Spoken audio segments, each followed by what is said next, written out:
20 سال افغانستان میں بیٹھ کے ہندوستان نے پاکستان میں دہشت اور وحشت پھیلانے کی کوشش کی.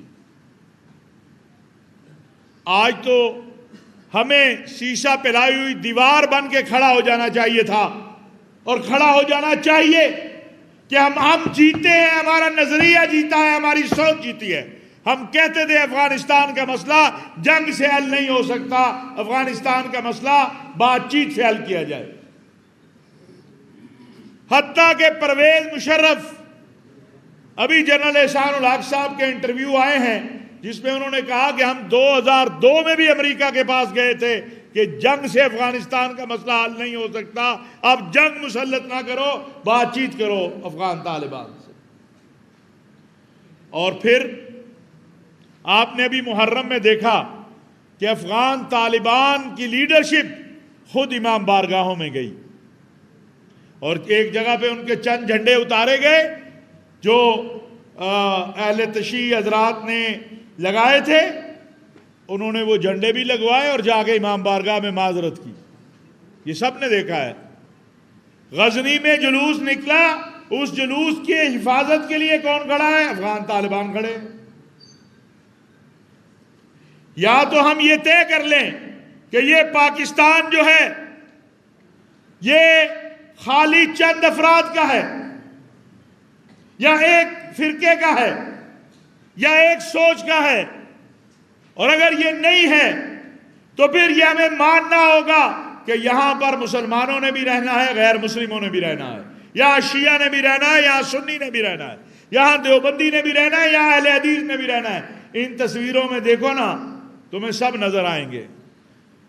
کیا یہ پنجاب، اس سے چند 1-1.5 کلومیٹر پر پنجاب اسمبلی ہے، اس میں جب ووٹنگ ہوئی تھی تو یہ پنجاب 3 غیر مسلموں کے ووٹ سے پاکستان کا حصہ بنا ہے. یاد رکھیے یہ بات. آج قومی نصاب، یکساں نصاب تعلیم، یہ پہلی سیڑھی ہے اس قوم کو متحد کرنے کے لیے جو وزیر اعظم عمران خان نے اور اس حکومت نے اٹھائی ہے. اس پہ بھی بڑی تکلیف ہو رہی ہے. یعنی آپ نہیں چاہتے کہ جو ایک دیہات کے اندر غریب کا بچہ ہے وہ بھی وہی پڑھے جو لاہور ڈیفنس میں رہنے والا بچہ پڑھتا ہے، جو ماڈل ٹاؤن میں رہنے والا بچہ پڑھتا ہے. اس کا پاکستان کوئی اور ہے اور اس کا پاکستان کوئی اور ہے.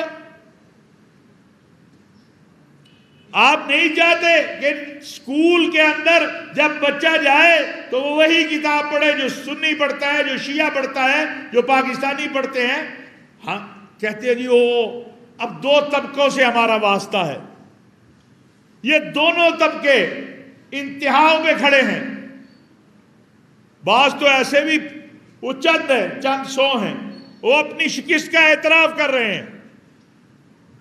کہتے ہیں جی یونیورسٹیوں، وہ ایک صاحب آئے، یونیورسٹیوں اور کالجوں میں پہلے تو حجاب والی کوئی 1-8 خاتون ہوتی تھی، اب تو ہزاروں آ گئی. تو میں نے کہا پھر مانو کہ اللہ کا دین غالب آ رہا ہے، تمہارا نظریہ شکست کھا چکا ہے. اگر آج عمران خان کہتا ہے کہ میں پاکستان کو مدینہ منورہ کی طرز کی ریاست بنانا چاہتا ہوں تو میرا سوال ہے کہ کتنے لوگ اس کے ساتھ کھڑے ہوئے ہیں؟ یہ کتنے لوگ اس کے پاس لے کے گئے ہیں کہ آؤ ہم آپ کے ساتھ کھڑے ہوتے ہیں؟ اور ہم علماء مشائخ اس ملک کے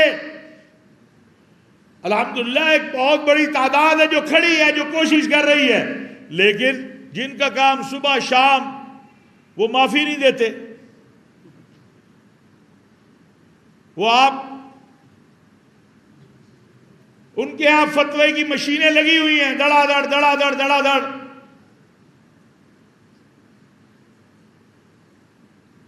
میں آج میڈیا کے لیے بالخصوص کہنا چاہتا ہوں، آپ سب تو، کہ آپ کو نہیں پتا کہ مفتی ہر دورہ حدیث کرنے والا مفتی نہیں ہوتا.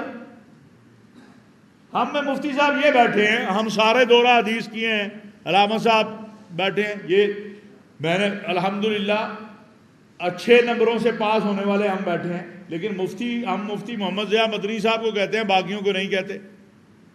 اس لیے کہ دورہ حدیث کے بعد 3 سال تخصص فی الفقہ میں لگائے گا، کسی مفتی صاحب کے بعد جا کے ان کے پاؤں دبائے گا، سیکھے گا تو وہ مفتی کہلائے گا۔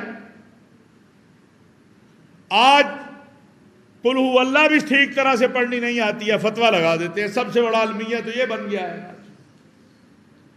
بھئی عمران خان کب کہتا ہے میں شیخ الحدیث ہوں یا میں شیخ التفسیر ہوں؟ وہ تو خود بیچارہ کھڑا ہو کے کہتا ہے کہ یار میں نے تو اسلام رسول اللہ صلی اللہ علیہ وسلم کی سیرت طیبہ سے سیکھا ہے، میں نے تو ابھی چند سالوں میں دین اسلام کو پڑھا اور اس پر عمل شروع کیا ہے، کیونکہ وہ منافقت نہیں کرتا۔ ورنہ وہ بھی کہے جناب میں تو جناب پیدا ہوتا ہی اگلے دن جو تھا بادشاہی مسجد میں خطابت کر رہا تھا، آپ کو پتہ نہیں چلا۔ وہ کلمے پڑھ کے جھوٹ نہیں بولتا، میں قسم اٹھا سکتا ہوں اس ملک کے بڑے بڑے سیاستدانوں نے ہاتھوں میں ہاتھ دے کے کلمے پڑھ کے کہا ہم ملک میں شریعت نافذ کر دیں گے، اور جب اقتدار میں آئے تو کہتے ہیں یہ مدینہ منورہ کی طرز کی ریاست کی بات کرتا ہے۔